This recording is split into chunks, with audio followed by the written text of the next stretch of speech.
Good evening, everybody. A warm welcome to all of you, and a warm welcome to Sri Ravindra Dattar, today's honorable speaker, who will be discussing on pumping systems and various case studies. I am Vibhu Swain, General Secretary of IAEMP. On behalf of IAEMP and its Central Council member, I welcome you all. Today is a great day for all of us, for all the IAEMPians. I also welcome all the stalwarts, founder member, past president, and SUSA particularly. Today, as I was telling, today is a great day for IAEMP because we are starting our virtual academy with the initial session.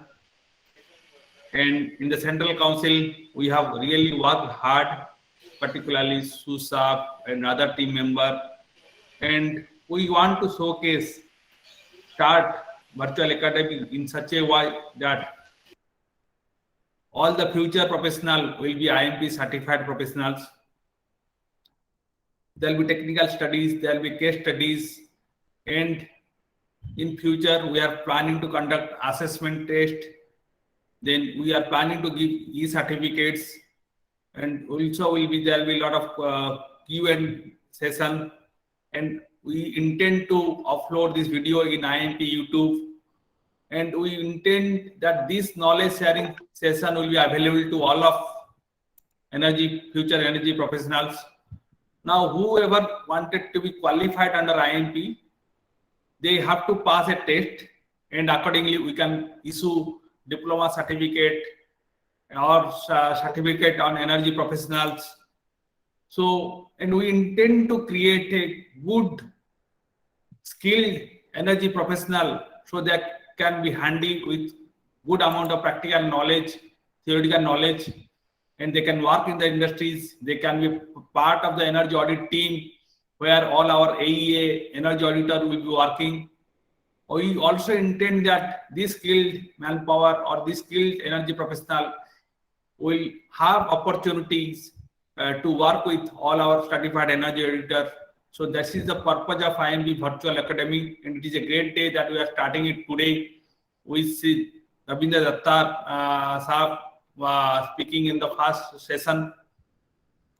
And I'm sure we have a long way to go, though it is a starting point. We know there are a lot of challenges, and we'll try to overcome those challenges, and we'll try to create a good virtual academies and good certified energy professionals who can participate in the energy conservation drive of the country. With this, I close, and I welcome Sri Ravindra Dattar.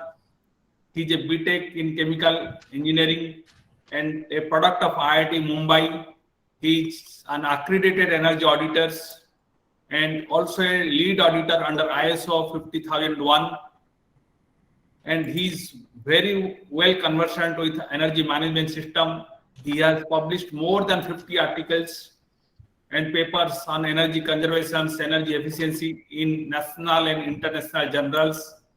He has conducted over 500 of training program on energy conservation in industries, educational institute, and others.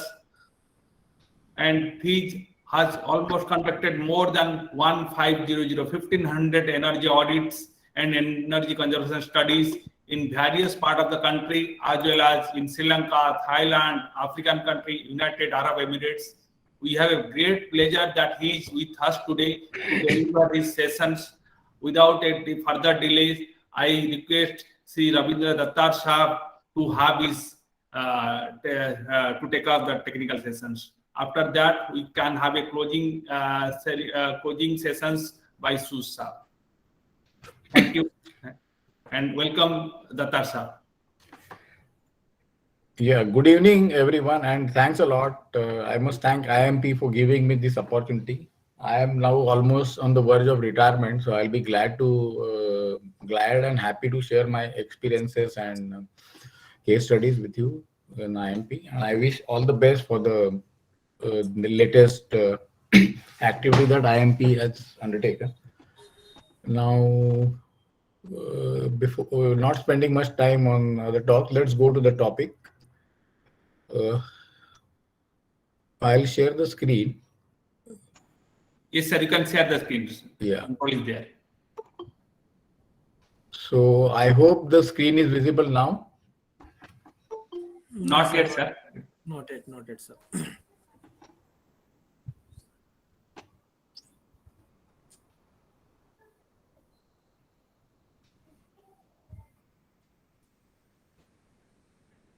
You have to you might have to click on share. Yeah, I've done that.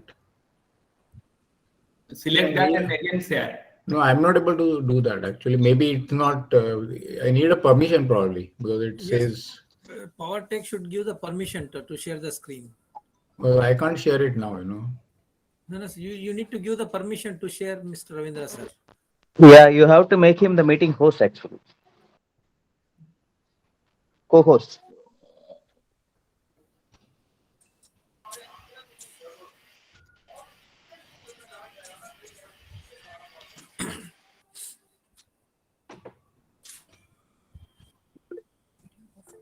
Sir, just try once because because already you have made you have been made host.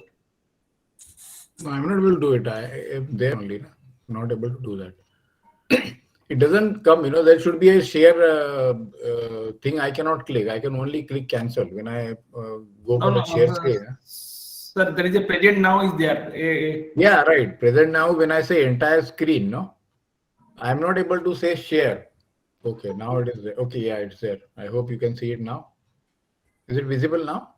Yes, sir. It is coming. It is coming. Yes, sir. Yes, sir. It is coming. Okay. Great, sir. Yes.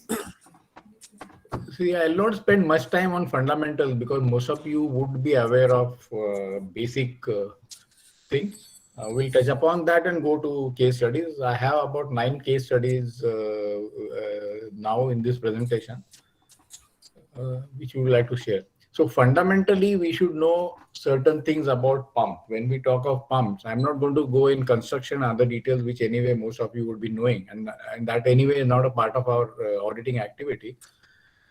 Now, for any centrifugal machine, the output is not fixed. Output we define normally in terms of pressure and flow. Now, any centrifugal machine, be it a pump, compressor, fan, or any other machine, the flow is not fixed. When you talk of screw compressors or screw pumps also, the flow is more or less constant, reciprocating of screw, the positive displacement. But here, pressure and flow depend on each other. There is a one-to-one relation between the pressure and flow. So if we know the pressure, we know how much should be the design flow and vice versa. So that is one thing we need to understand. So whenever we talk of pump, we always need to specify pressure and flow both, not one characteristic. Second thing is we should know what is efficiency. Now, efficiency by standard is useful energy divided by energy supplied to the system. Now, useful energy in this case is the energy supplied to the liquid, certain quantity of liquid to elevate the pressure. So what is pump doing? It is giving you certain quantity of liquid at elevated pressure. So it is increasing the pressure of certain liquid quantity. So that is what is called as a hydraulic power, which is transferred to the liquid. Whereas what is supplied to the pump is a pump shaft power. What is coming to the pump shaft. Now, pump shaft will be driven either by motor, most of the cases, 99% of the time. It can be a turbine, steam turbine or water turbine, hydraulic turbine. It can be a diesel engine. So that can be anything. So that is supplying power to the pump shaft. So we have to get the pump shaft power. Now, 99% of time it is the motor. So we'll consider motor here. What we are measuring is the motor input power. So motor input power multiplied by motor efficiency and transmission efficiency will give you what is the shaft power. So motor efficiency, there is a method of calculating motor efficiency, determining motor efficiency, but normally during audit, we don't go to that because it's a very elaborate process. So we typically take the nameplate efficiency of the motor, which works for 95% of time. Sometimes it gives you erroneous reading. That also I have a case study subsequently. Transmission efficiency, when it's a rigid coupling, transmission efficiency is 100%. There can be a fluid coupling, flexible coupling. Earlier time, there used to be even pulleys, there used to be a pulley drive between the motor and pump. Nowadays, of course, that is gone.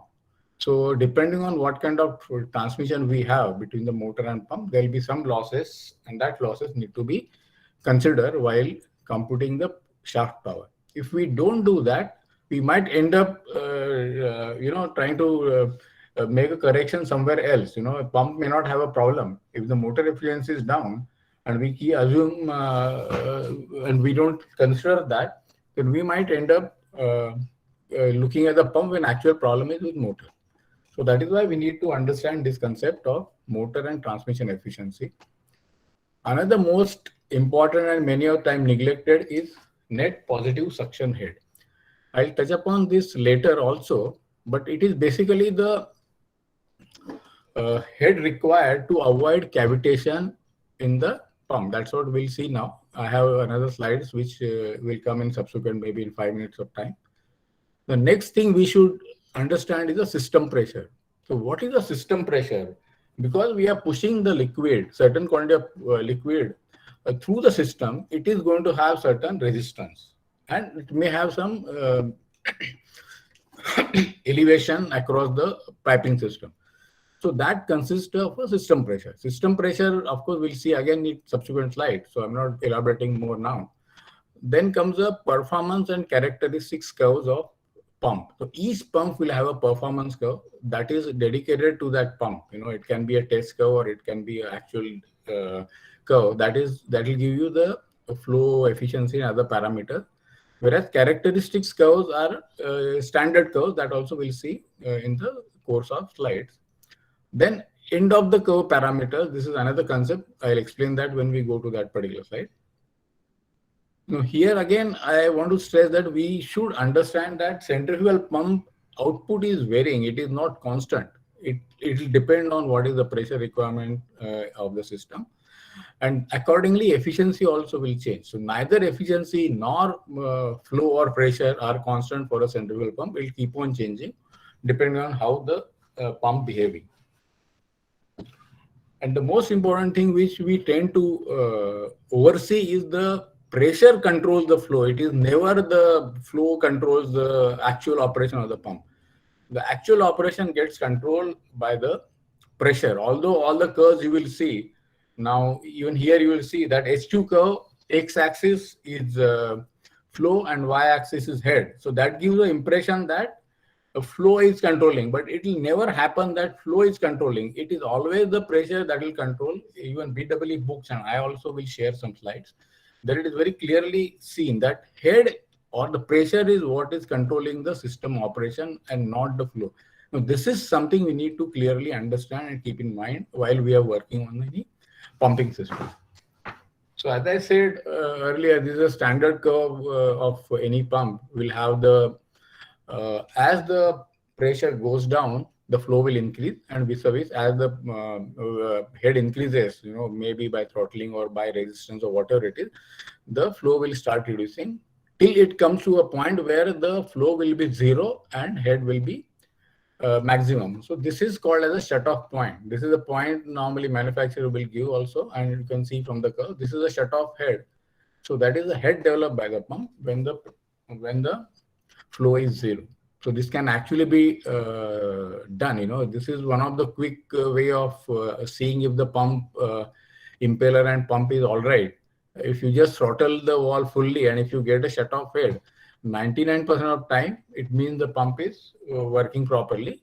And if the shutoff head is not developed, it is not able to develop the shutoff head.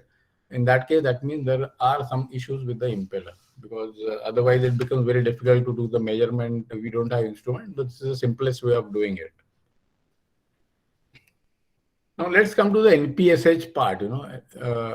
What happens is when the pump is drawing liquid from the pipeline, the velocity of the liquid increases. It is maximum at the impeller eye. Now, from where the energy is coming? The energy is coming from the pressure of the liquid. because till then there is no mechanical energy is not getting to the liquid. It comes only when it touches the impeller. So before that, what is happening? The intrinsic energy of the liquid is utilized. That is why the pressure starts falling down.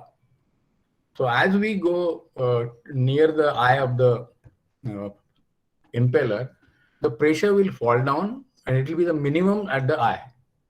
Now, if this pressure at the eye falls below the vapor pressure of the liquid, then there can be bubble formation. Vapor pressure, I suppose most of the people would understand.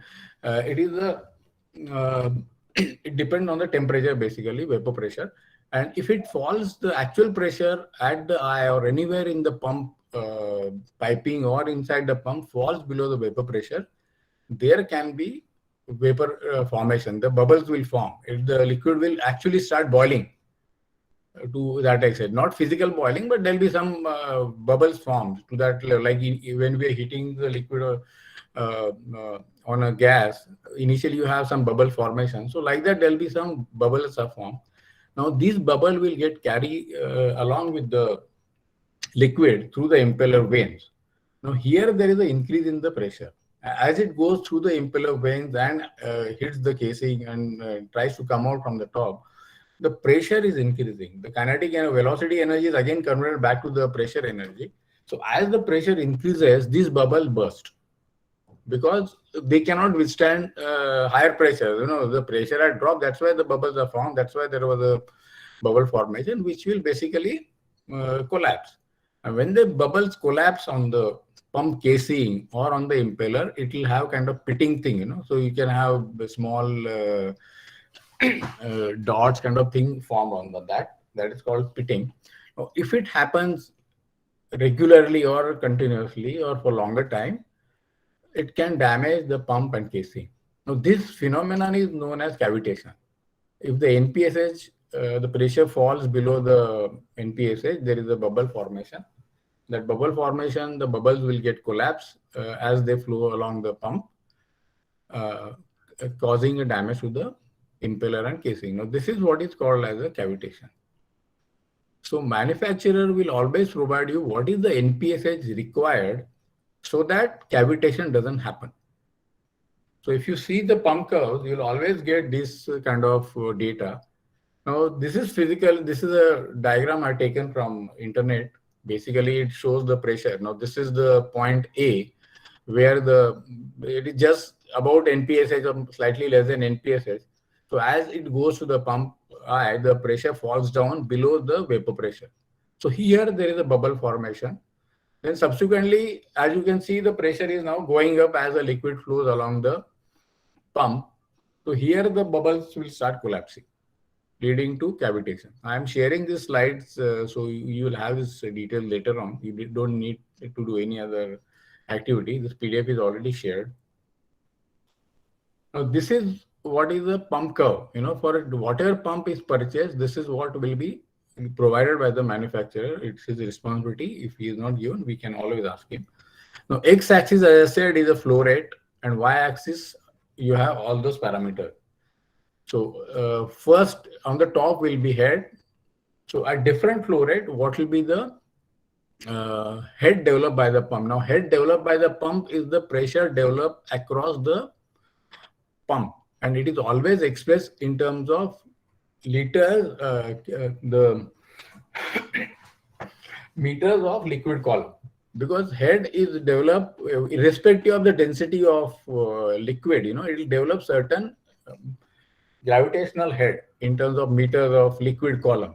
Now you multiply that by density, you'll get the pressure.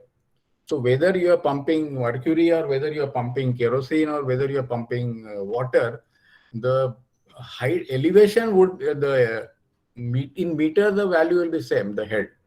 But because the densities of mercury and water, there's so much of difference, the pressure developed will be different. What you will see in gauge in terms of kg per meter square will be different, but the liquid height L will be the same. And correspondingly, of course, power also will be different. So this is why it is always given in meters of liquid column, MLC. That's how it is specified. So this is the head. It is falling as the flow rate increases. This is the efficiency. The efficiency is low at lower flow rates. Then it increases, it reaches a peak value, and subsequently again it falls down. Now, this is for a typical pump. It will depend on the manufacturer to manufacturer, model to model. This curve will change, but it will be more or less on that line. This is the power which is also provided. So different flow rate, different head. What is the power drawn by the pump? It will also keep on increasing. It will become flat after some time. And these points are typically called as the end of the curve parameter. So when we are selecting a motor for the pump, it is always advisable to go for an end of the curve power, because for some reason we are not able to, we don't require that kind of head. You can get more lower head, the flow will be more, power will also go up. In that case, the motor should not trip or burn. So correspondingly, the selection time, we always go for a motor which has end of the curve power. This is the NPSH required. So we need to take this also in consideration when we are selecting the pump or when we are doing audit also. Because if NPSH falls below the required value, there can be a cavitation. We have a case study. I'll discuss that again later. Now, this is the system curves. I was saying there are two types of heads. This is from BW books for simplification. One is a static head, that is basically the pressure required either in terms of elevation, or say suppose we are feeding it to the boiler. Now boiler is, suppose at power plant boiler is 100 kg. So 100 kg becomes the static head plus the height of the boiler and pump, the elevation difference between the pump and the feeding point plus the pressure of the boiler, that becomes the static head. And the frictional head basically is the total losses which is happening in a piping and corresponding equipment. Now, take case of boiler itself, you have some economizer, maybe there may be water preheaters, HP heaters, LP heaters in power plant system. Or in you take any chemical plant, there could be some condensers, there could be reactors. So various different equipment is going. There is a piping, there are bends, walls, NRVs. So everywhere, whatever is the pressure drop, that comes under frictional head. And the elevation difference will be and the pressure of the final equipment could be the static head. So boiler, it is boiler pressure plus elevation difference. If you take a cooling water system, it is basically height of the cooling water is the only static head. Now, there is a lot of misconception about people saying that if it goes to 20 meters and come back, that means the static head is going to be 20 plus cooling tower height. It is not like that. The static head is only cooling tower different, because whatever water is going up, it is again coming down. So theoretically speaking, because of siphon, you don't have to worry about that elevation. It should go to 20 meter and again it should come back to 5 meter. And it happens in practice. Only problem is the pressure start becoming negative. And if the pressure becomes negative, everybody is worried. Plus, if there is a leakage, there can be air ingress in the system. Of course, when it falls to cooling tower, that air will go out. But if it happens before that, there can be a problem. So that is why there is a tendency to maintain certain pressure, even when we are talking of 25 meter height, some condenser at 25 meter height, we want a positive pressure, even at the condenser outlet. But theoretically, it is not required. You maintain slightly positive pressure on condenser side, but the condenser outlet can be negative. And we have seen that in some of the cases. We have actually done a trial also and seen that. But practically, nobody is doing it. So that's why there is a throttling and such kind of things, So this is basically static and frictional head. We are running short of time. I think we'll have to hurry up. So as I was saying in the beginning, the pressure is controlling the flow. It is never the other way. So it is whatever is the design pressure, whatever is your calculations, the system curve is defined by your system. It is not going to change. Once you have your equipment in place, once you have your piping in place, the system curve remains more or less constant. There may be some variation because of fouling, but leave aside that, the system curves become more or less constant when you have a system in place. Your pump curve is also fixed because you have bought the pump, you have the impeller of correct size fit in, so that becomes fixed. So how much the pump will give? Because if the pump is, if you work on a design, if you work at design pressure, you have a lot of margin. This, for a given flow, the system pressure may not be that much. System pressure may be low. Then what will happen is it will keep on increasing the flow. As the flow increases, system pressure will increase, and somewhere it will come to a matching point, intersection point. So this is going to be the operating point. And how is it decided? It is decided by the pressure and not by your flow is a secondary parameter. Your pressure is a primary parameter. So pressure will ultimately decide the flow and operating point of the pump, and correspondingly efficiency of the pump. Now there is something called as a characteristics curves. You all must be knowing that some pump can be fitted with different sizes of impellers. The manufacturer will provide what is the maximum size of impeller and what is the minimum size of impeller that can be fitted into the pump. Any size between the two, like in this case, it is 5 inches to 7 inches, but anything between 5 and 7, it need not be 5.5, it can be 5.25, it can be anything in between. So any number between 5 and 7 inches, the impeller can be fitted inside that, and similar line curve can be plotted. So here, additionally, what they do is they give the efficiency values also. So these are the efficiency values. So 68% efficiency all along this line. And inside part, there may be slightly more than 68%. Now here, this is a 65% line. This is 68. So in between, we have to extrapolate. So here it may be 67%. Here it may be something like that. So we have to do some extrapolation. So this is what it is giving. This is the efficiency. This is the impeller diameter, head, and flow. So this is primarily for selecting the pump.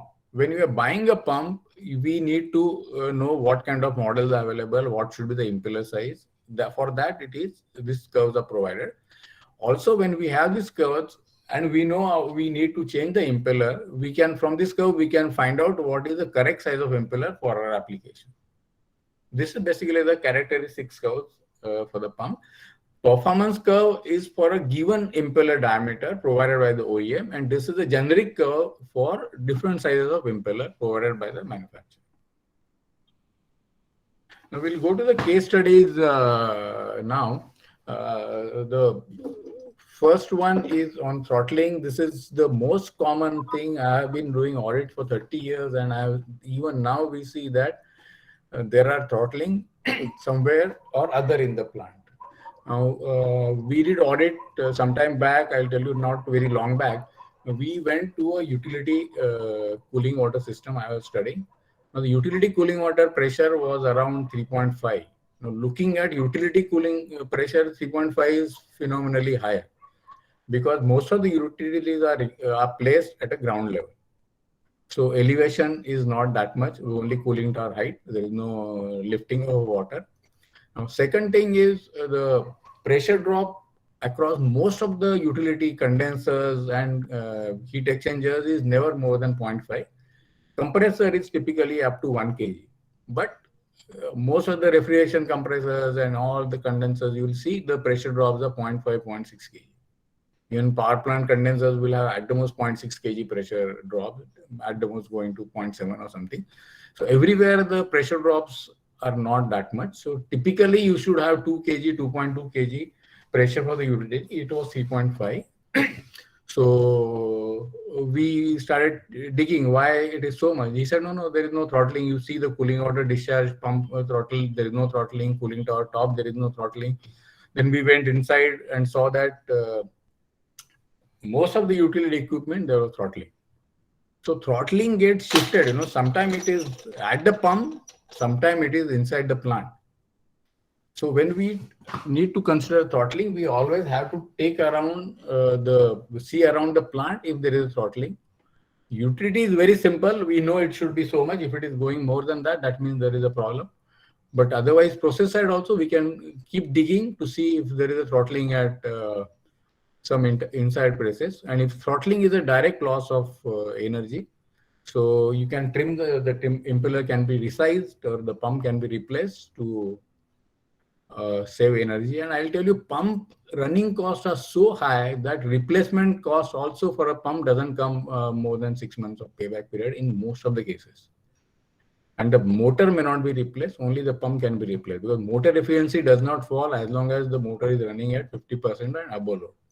And you're not going to get 50% saving in most of the cases. So it will not happen that you have to replace the motor, just replace the pump and change the connecting piping. The paybacks are typically 6 months or less.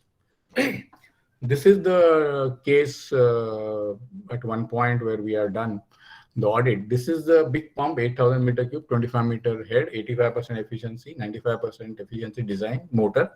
It was drawing 675. The observed value was 6,500 flow.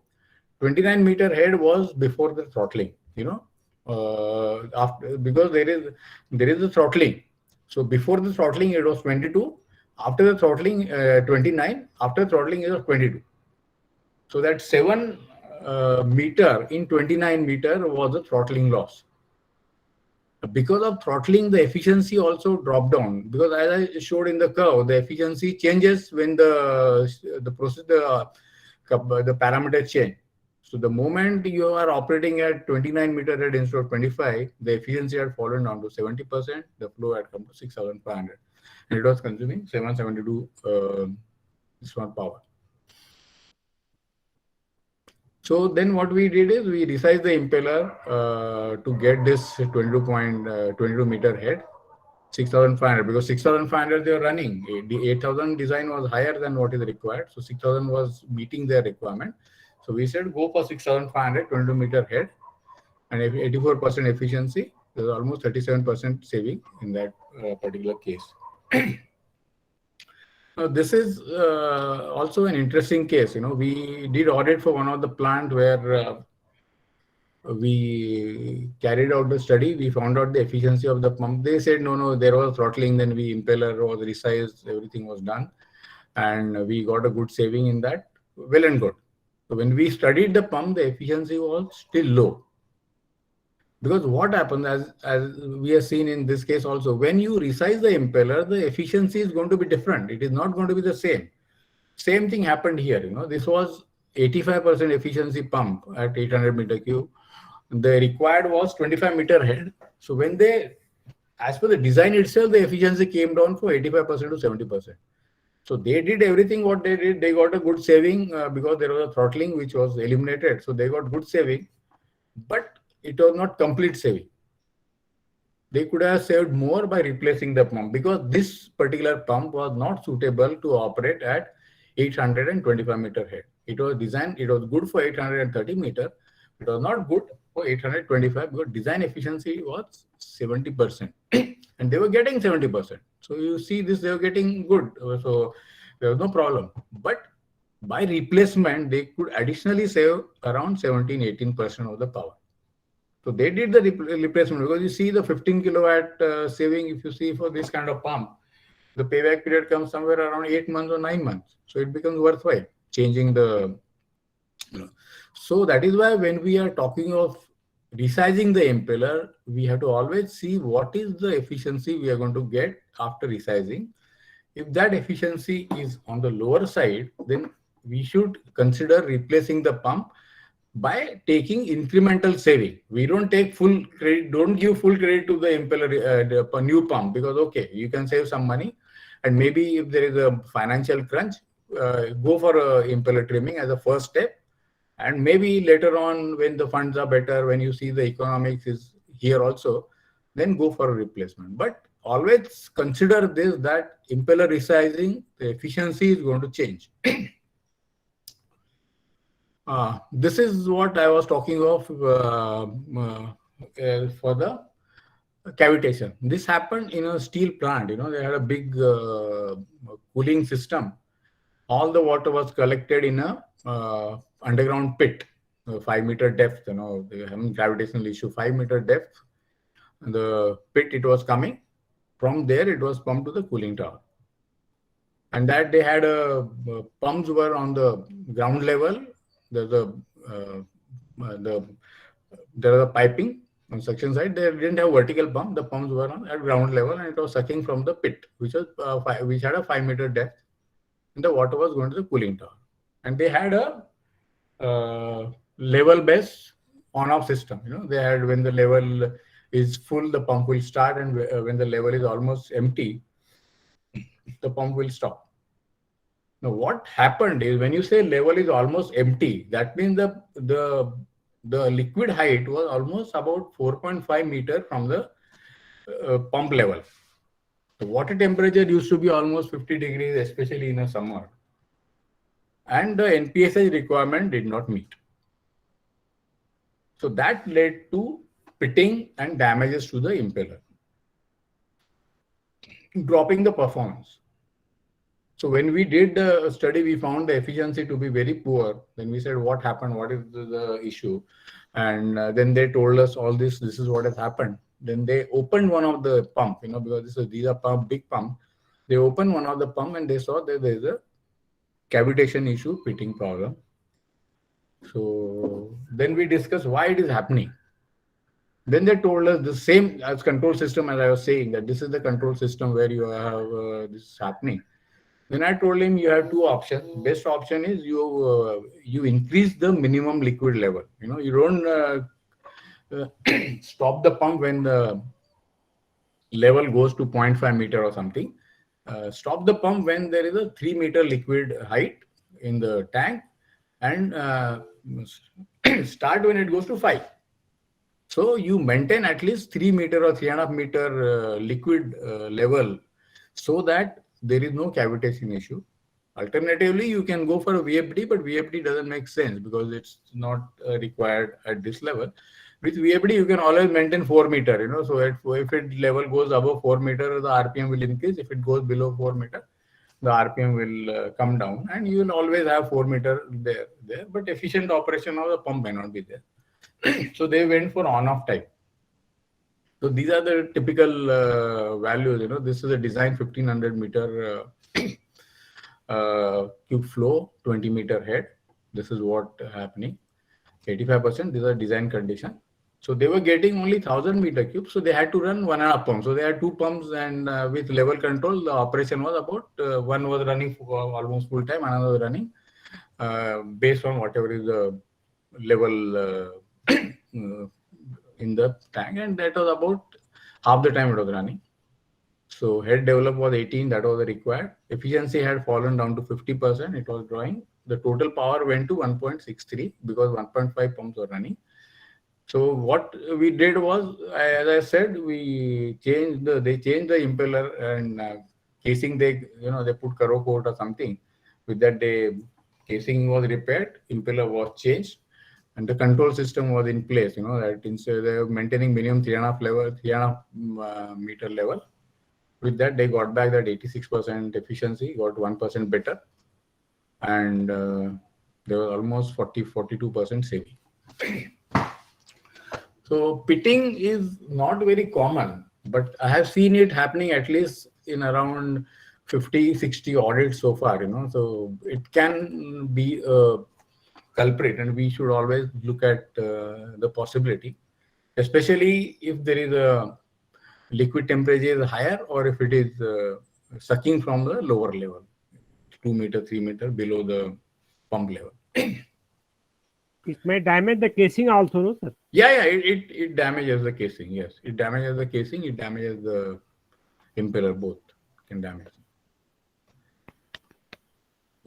This is another case study where we have a very old case study, actually, almost 15-20 years back. And this is not in India. We had gone to some African country. It happened there. We were doing audit for one company in a remote area, and their plant was running for around 8 or 10 hours a day. But they had one utility or the common plant pump. They had some big pump which was giving water to entire plant and entire place. And that pump was running 24 hours. So when we took the round in the evening time, and when we put a data logger also, power logger also, we realized that there is a substantial consumption during night time. And when we took a round, we saw that this big size pump is running. So we asked them why the pump is running in the night when the plant is closed, all your requirements are not there. Why it is running? He said, no, this pump is running to take care of all the, like guest house and other people who are staying there, like us. Maybe there are some 10, 15 people staying there. Some people were office side also, they were staying there. So to take care of their requirement, we continue running this pump. This has been the practice. Now we said, why don't you put a overhead tank? It's so simple. So why don't you do that? So they did it in 2 days' time during my audit itself, and they stopped that pump running for 16 or 10 or 12 hours of the time, and they save substantially on the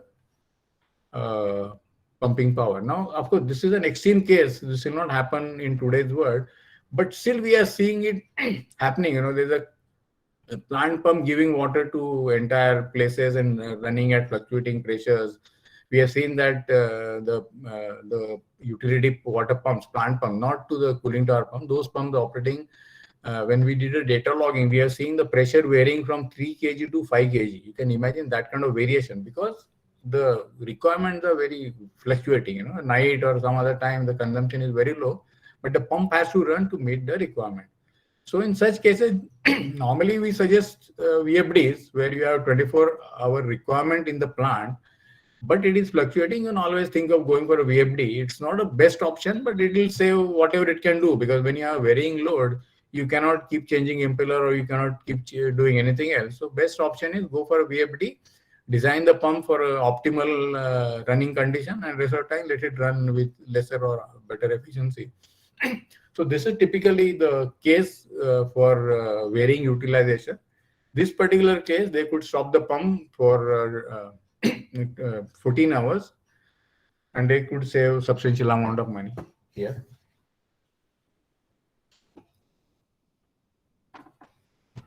This is basically a case in a metal industry. We did audit for zinc industry.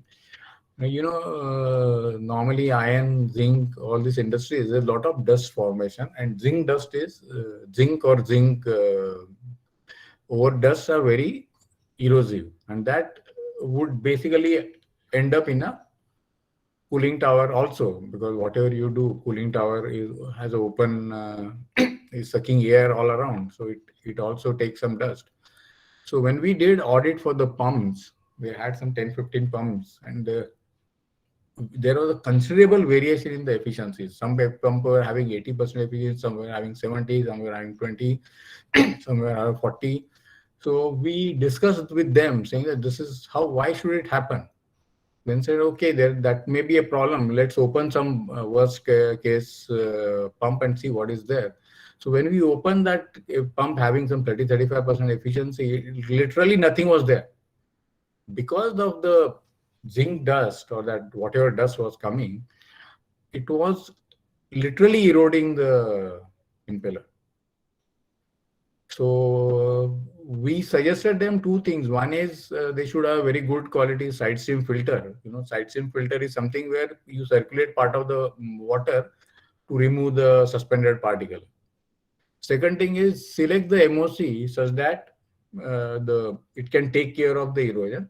And third is regularly inspect and replace. Then what do you do? Because if you have to live with this, then it is maybe within every 6 months you replace the impeller required. Now this is typically the saving for hypothetical case. I am not giving exact values in this particular case, but each pump was 2400 meter cube. 2 pumps were running. Because of erosion, the efficiency had also fallen to 55%, and they had to run 3 pumps effectively.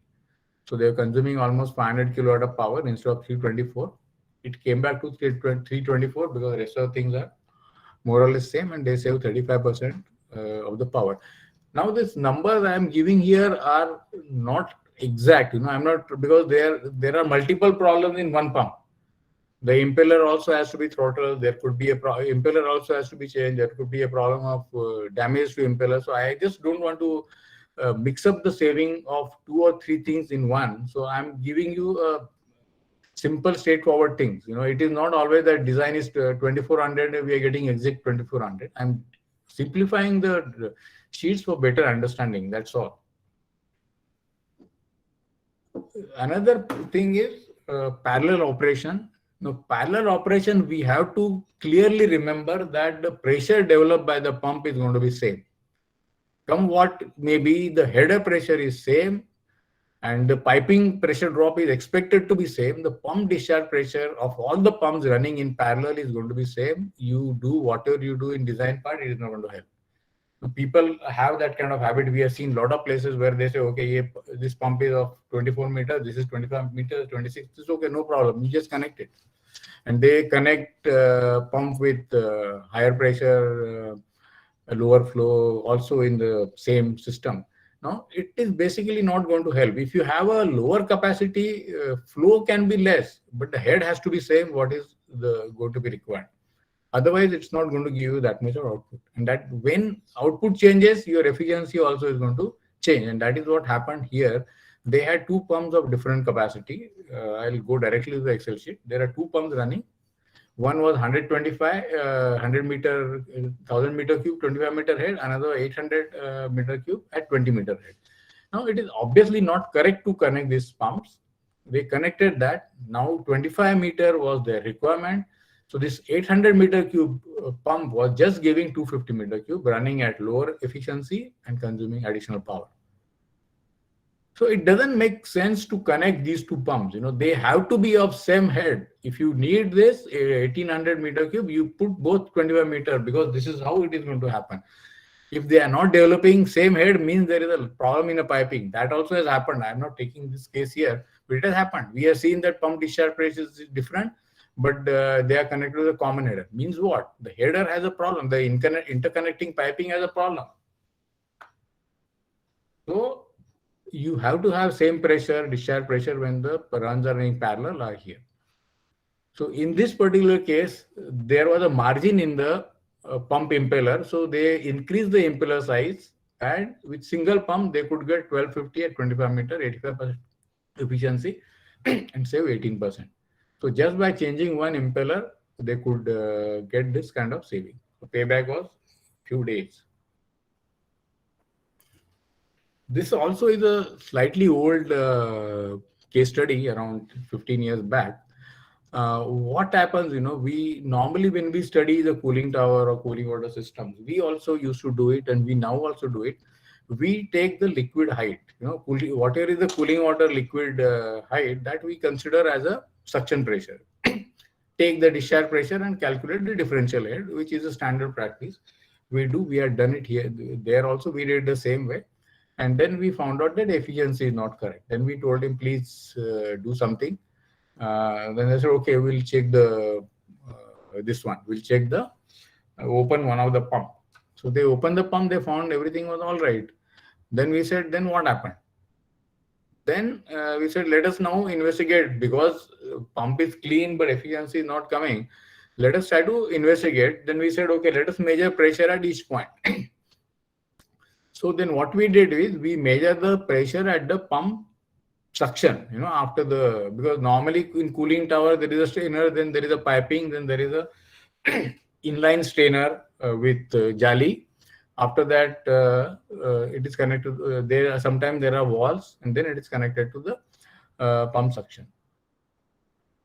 So when we measure the pressure at the pump suction, there was a substantial drop.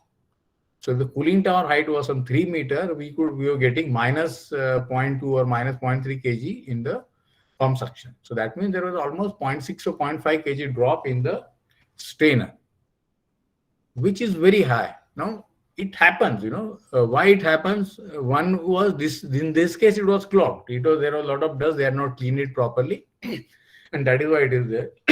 Many times what happens in the strainer, the flow area and the pressure drop will depend on the gauge.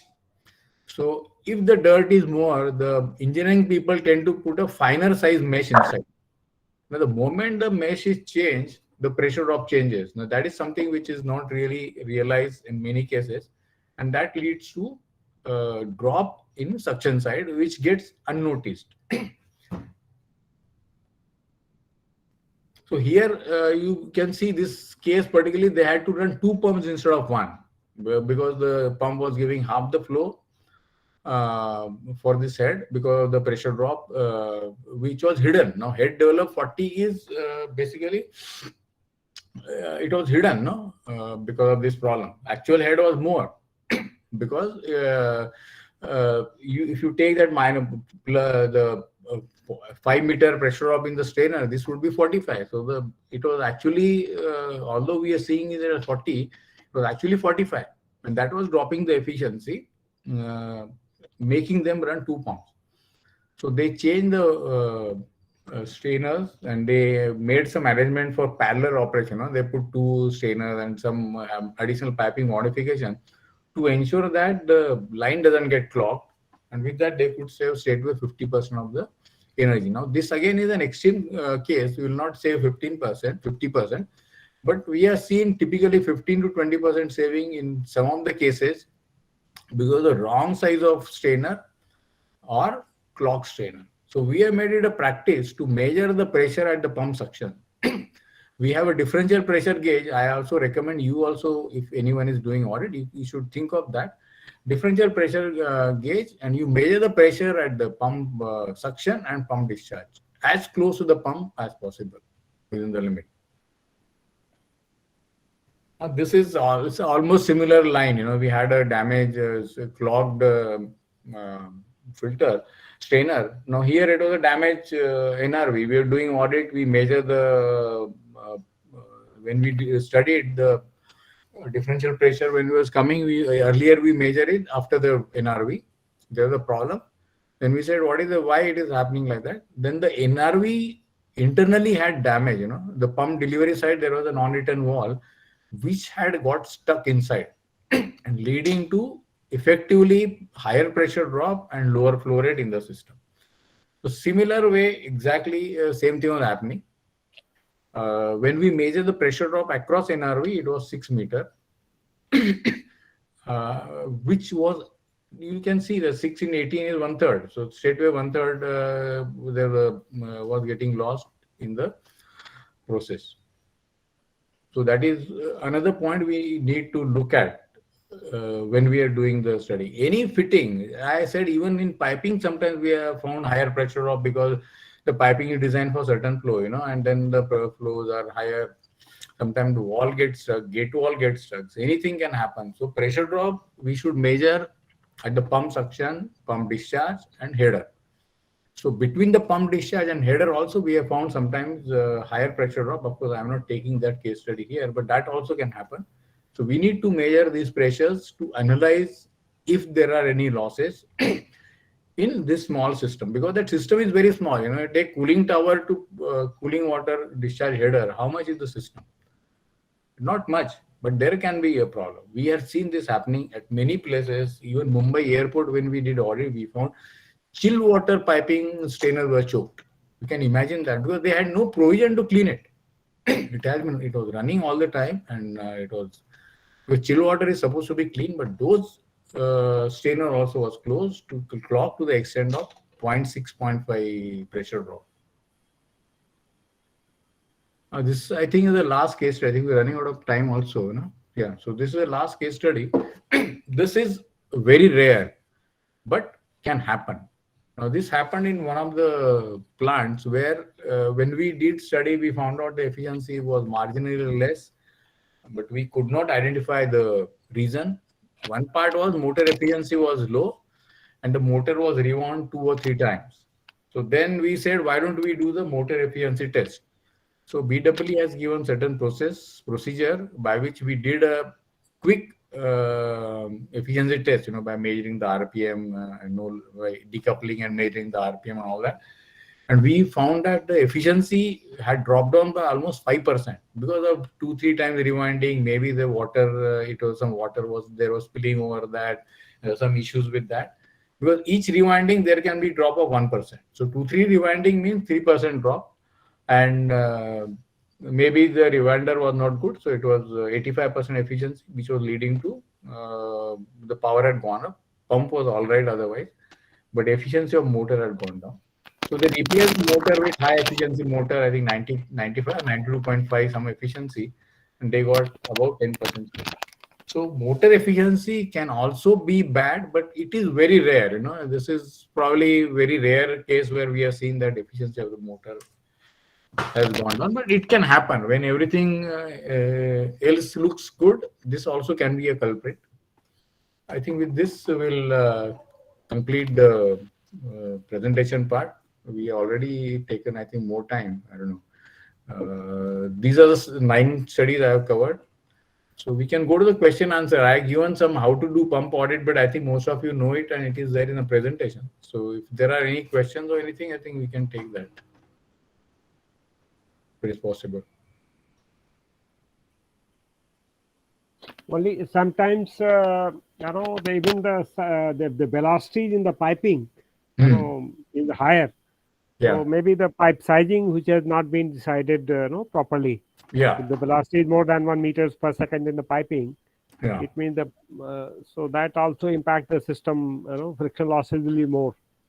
Yeah, definitely. It happens. So that is for the entire distribution piping. That is that happens. Many times it happens because initially the piping is designed for certain flow rate. Subsequently, the plant expands, the flow rate goes up, but correspondingly they don't increase the pipe diameter. So it happens. It has happened, but because of time limitation, I have not considered those case studies. But we have seen it happening, and there are cases where by laying a parallel line, because you can't remove that pipeline, so they put an additional parallel line, to reduce the piping cost. So that also is a possibility. It happens.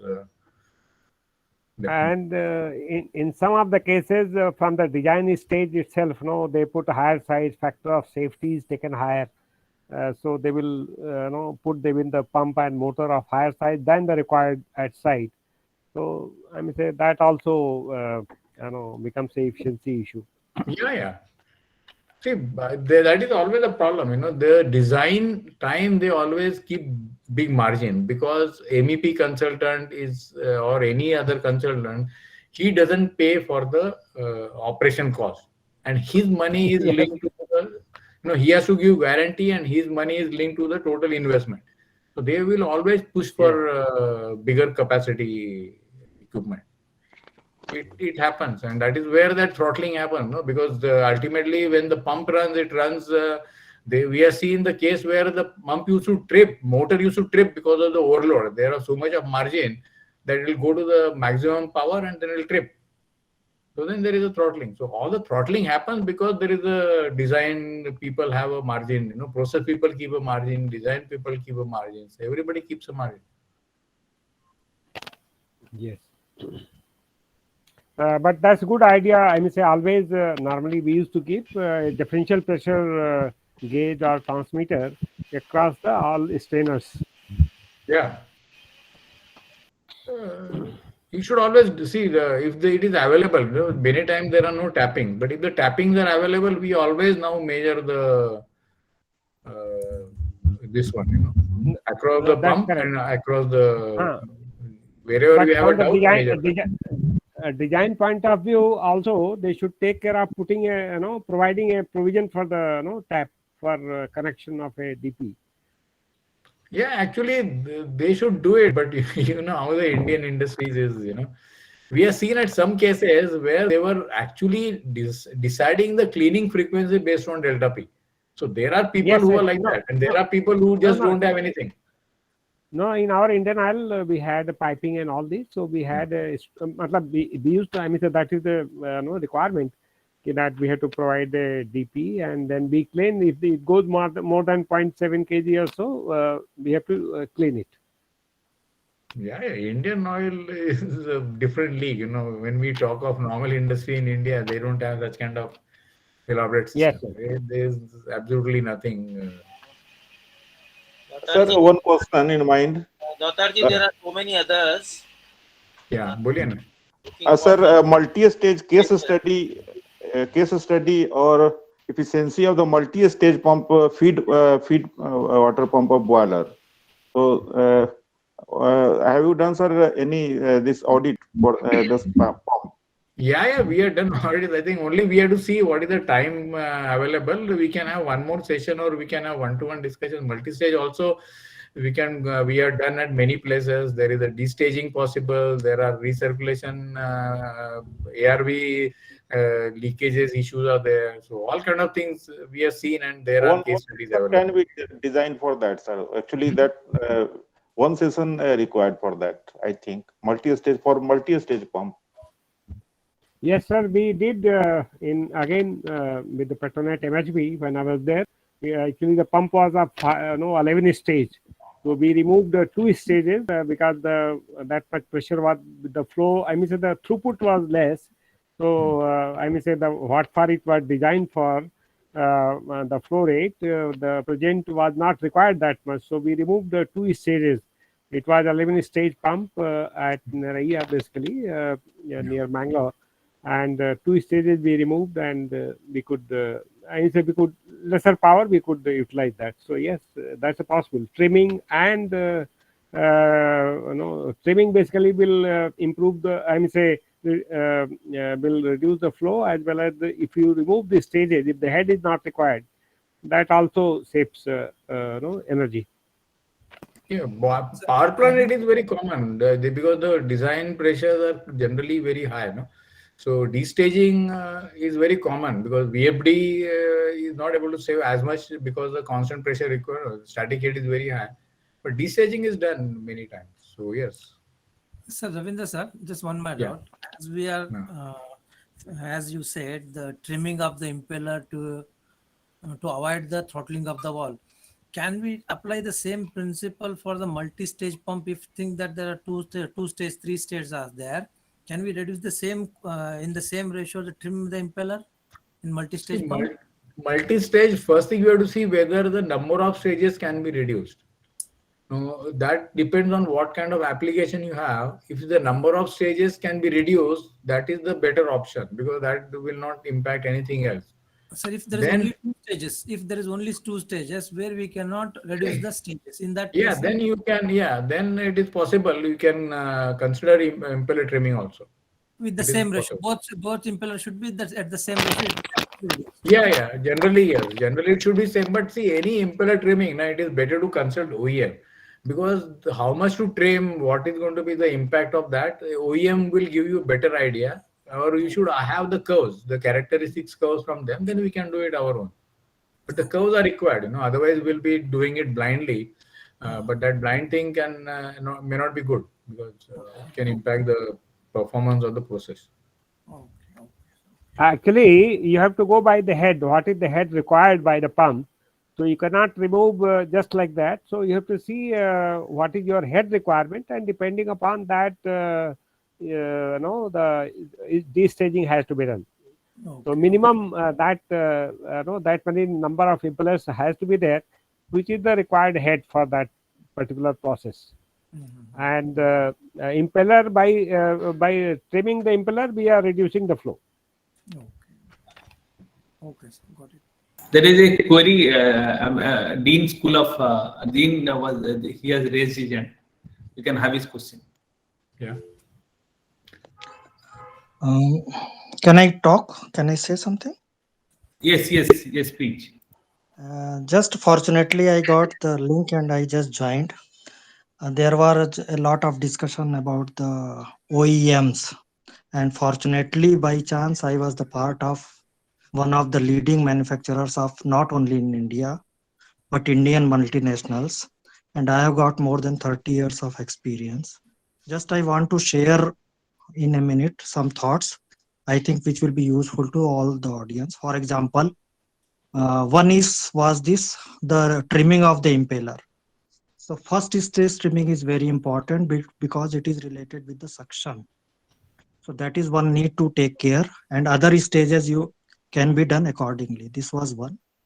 Second thing, as rightly mentioned by some of the speakers and in this purely discussions also, the head which can be varied with the, as per the pump, is from duty point, it is 2% above and 5% trim. It is always advisable by all the original equipment manufacturers, and this is a common standard practice if it is referred to any OEMs.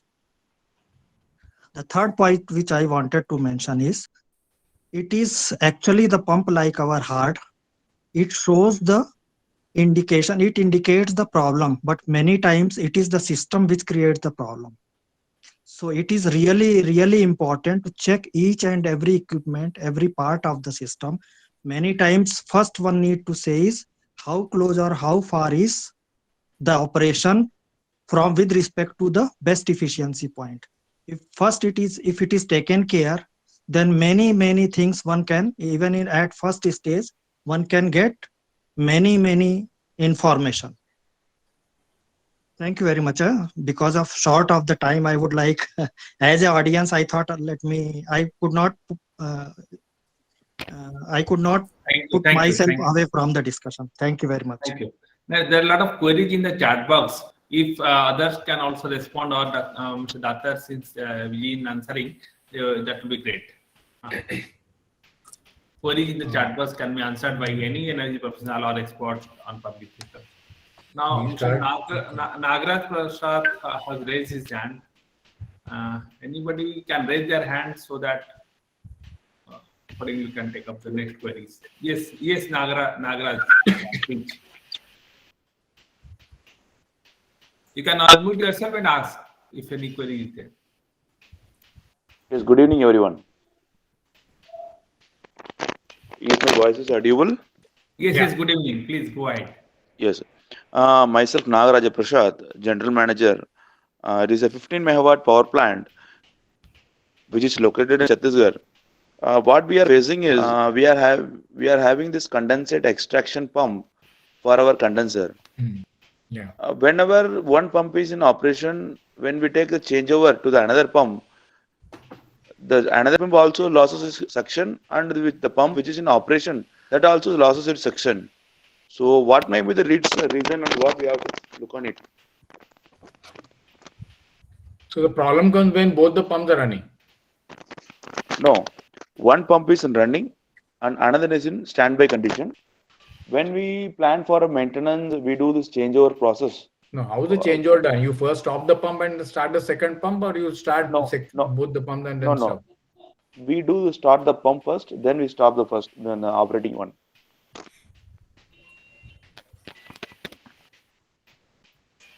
It's very difficult to comment on the specific problem, without understanding it. Maybe. Sorry, interrupting, but we might need the layout to see the actual figures.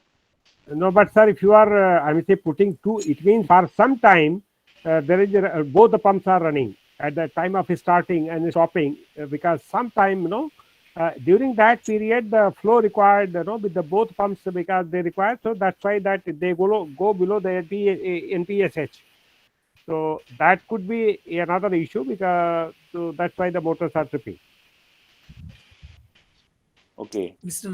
Nagaraj, I'm not getting your point. You mean to say pump gets suction means there is a vacuum will be there. Cavitation. Yeah. Cavitation or flow drops you are talking about? Suction fails. Pumps stop delivering. That's what. It's No. Your pumps are with the mechanical seals or gland seals are there for CP pumps? Mechanical seals are there. Are you getting more noise, boss? We find some bubbles. He told about the cavitation, right? Okay. No vibration is not there, but sound will be there. Okay. So it means. See, when CP pumps, normal what happens when your changeover takes place, there will be air entrapped in from the suction system. You please check with the mechanical seal, is there any drop leakage or any interconnections are there with the suction? You please check it whether any air can be sucked from that suction. That causes your flow. And our observation is, whenever we do this changeover process, our successful trial is that we open our strainer and we completely empty the water inside the pump, and afterwards when we charge the pump freshly, it takes up. This is the only one method we can do by for the changeover processes. Can you please repeat? We have also faced the same only with the suction line. Is there any air entrapped in that? We tried many times, and we tried some additional water drop over the walls and putting the water in the glands. All the things we tried, and we didn't find any solution for that. And so we run the pump in a continuous way. When there is a tripping in the plant, we change over the pump. Otherwise, if any mechanical changeover requires, what we do, we open the standby pump strainer and we completely empty the water inside the pump. And after which, freshly we charge the pump, then it will get served. Boss, can I know the pipe size? Pump flow is at the 50 meter cube per hour, and the suction pipe is 6-inch line. Okay. For 6-inch line, there shouldn't be any issue, boss. I think Because even if let you us say, not go into specifics, Mr. Sunil, I think it'll become very, if you go to specific problem, it'll get dragged on. We can solve the general questions. Otherwise, one-to-one, it is better. yeah, we can discuss it, no issues. We will drop a message. So that definitely it can be discussed and it can be queued. We have good people and team of members here. Yeah. So definitely it could be solved. So Okay, what we could see is, yes, it's getting dragged, as said by one of our team members too. Not dragged, but the others may be having generic questions. We have a specific question. No, we understood that. We understood that. We understood the point, boss. So definitely it can be discussed and could be solved. Let's see it to it. Yeah, Sure. You can share your contact numbers or email address and along with your queries, and we'll put it in IMP, and if required, we can share. Sure. Any other queries? We are already running short of time. Any other queries? We'll be very pleased to take up general queries related to. You can send us the presentation material. Yes. Oh, definitely. We'll share. And we also request all the non-IMP members and other members to be part of IMP, become a live member. So in all Google group, all these technical sessions, everything shall be shared. Thank you, Mr. Datar. I would like to personally thank you, Datarji. No, it was pleasure actually. I would like to be part of this. Definitely so very novel. Immediately responding to my request, and you have given us a very good start. And thank you very much. Sir, Mr. Kunchala Krishna has raised his hand. Mr. Kunchala Krishna, kindly raise your queries. It's a delight to hear you, Datarji. I remember once in 2015, Ranchi में पहली बार आप आए थे.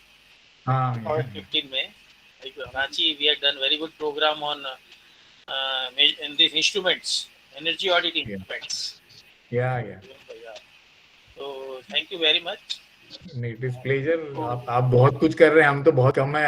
हमने thank you कहना चाहिए. All the people should thank you actually. Sunil ji, single-handedly you have done all this, and I'll be with you. Whatever आपको help I can do, I'll definitely be glad to work on this thing. Over to Vibhuji. Thank you, sir. Thank you, Datar sir, for a nice presentations and actually handling all the queries. I request all the participants, they can... Sir, gentle submission. Yes, Kunchala ji, please go ahead. Sir, I understand it is late, but I feel this question is little important to me. Sir, myself, Krishna. Sir, myself, Krishna, working as Assistant Divisional Engineer in Telangana State Power Generation Corporation. Yeah, I will be working for the scrutiny of various irrigation schemes in Telangana.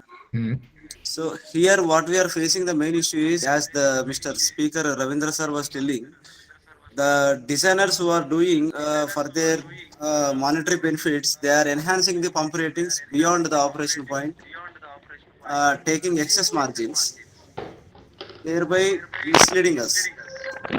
So what the problem actually facing we are, what is the importance of submergence in Francis type of turbines or pumps? This is first question, sir. And the second question is, how does the speed of a pump affects for a given discharge and for a given pump input power demand? See, the first question will need a bit more of understanding. I not fully understood the question. But the second question is simple. That relation between RPM and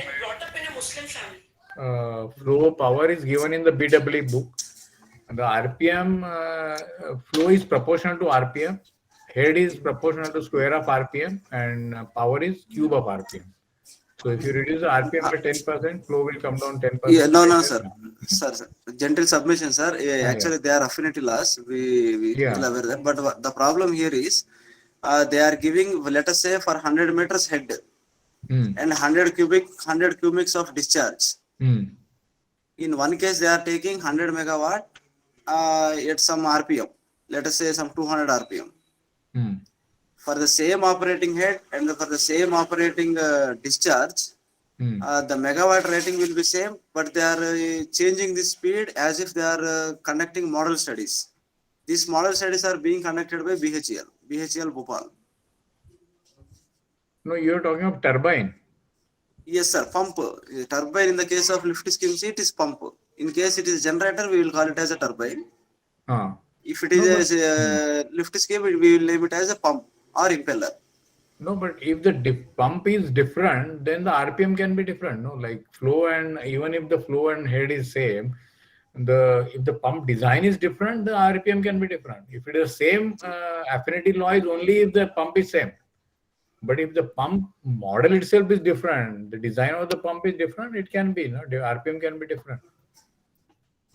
That's all, sir. Any some references to understand for a better understanding and selecting the required speed.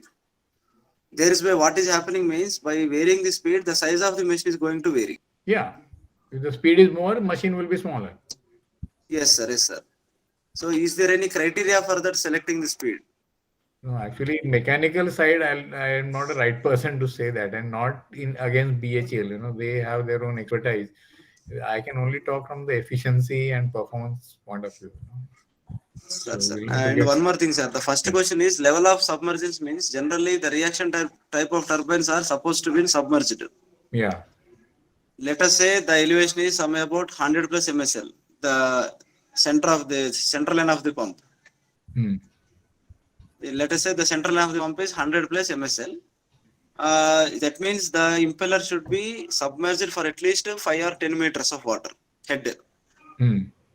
In some cases, what the people are doing to maintain the sufficient submergence, that means to avoid the cavitation, they are randomly increasing the level of water. Okay. So is there any guideline like how to evaluate the right choice of submergence? No, the NPSH is provided by the OEM. No, that is something which No, sir. NPSH available and NPSH required by the pump, that is very much clear. But only the level of submergence, there is no reference point, sir.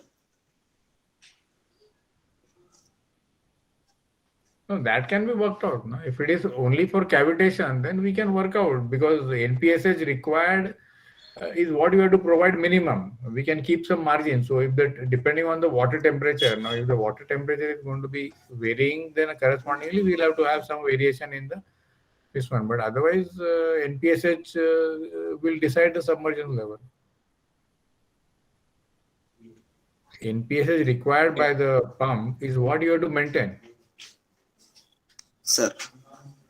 Apulji, there is a query. You have raised your hand. Any query? Short query?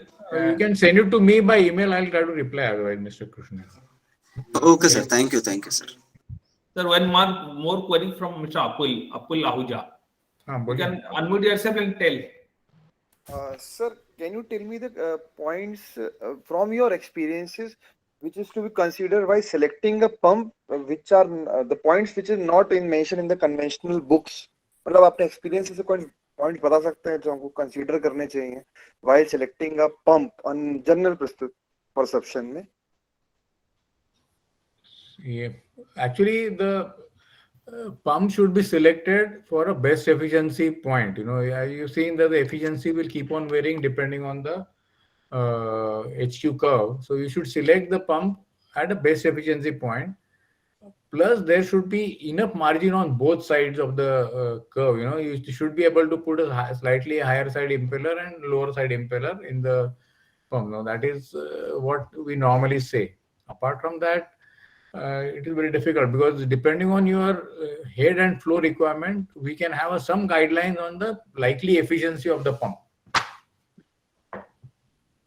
But when you are selecting, what you should look is what is the whether that point is lying at the best efficiency. As earlier also someone was saying, the efficiency should be in the best efficiency zone.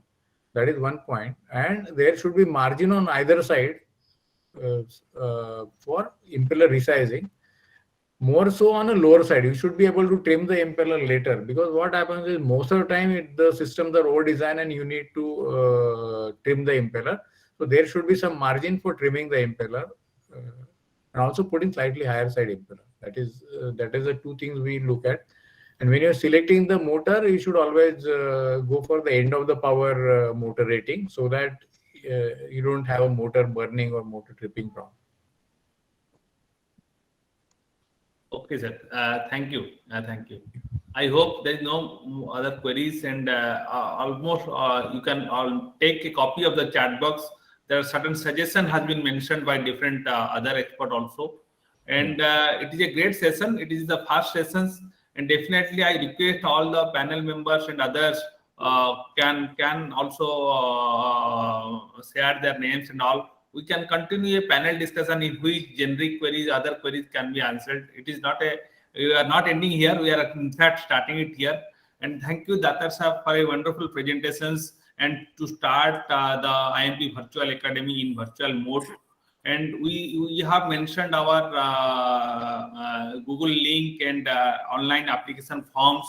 You can write to us or any IAEMP member. We request all the non-IAEMP member to become IAEMP member. Will be sharing all the technical session, PPT, presentation materials in the Google group mail where it will be added. And it is only 6,000 fees has to be paid as a life member, and you can be a part of IAEMP family. On behalf of IAEMP and IAEMP Central Council, I once again thank you, Ravindra Datar Sahab, and all the participants for making a great start to our IAEMP Virtual Academies. With this, we can conclude, and the recording shall be shared in YouTube, IAEMP YouTube. You can go through that, and you can like our IAEMP Facebook channels, IAEMP Twitter channels. All the proceedings also will be try to share there. Thank you all. Thank you. Thank you, sir. Thank you. Thank you, sir. Okay, I'll take your leave then. Thanks a lot. Thank you. Thank you very much, sir. Thank you. Thank you so much, sir.